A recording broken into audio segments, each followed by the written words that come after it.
Et j'ai dit très souvent, surtout quand j'étais dans un lycée, que même si nous n'évangélisons pas, mais le fait de sentir cet amour fraternel-là, de vivre en famille, de partager tout ensemble, le problème de l'un concerne l'autre, et vraiment on avait réussi ça.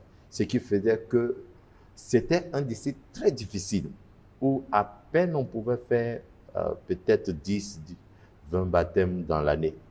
Mais à cause de cette famille-là, le nombre de personnes augmentait à tel point qu'on pouvait aller à 50, 60 baptêmes par Et c'est d'ailleurs une stratégie que Jésus a donnée à l'Église. Tout à fait. Aimez-vous les uns les autres, Tout à à fait. ceux-ci tous connaîtront que vous êtes mes disciples. Et parce que j'ai pris cela de mes parents qui, autant dans le village, ils organisaient, après le sabbat, ils organisaient un grand festin qui faisait que les gens du village venaient manger. Donc, à cause de la nourriture, ils venaient à l'église. C'est ça. Et c'est ce qui a permis que l'un d'entre eux fut baptisé, qui est devenu pasteur, le pasteur Kwasi, Pascal, que tout le monde connaît, qui a ressuscité un mort lors d'une campagne d'évangélisation.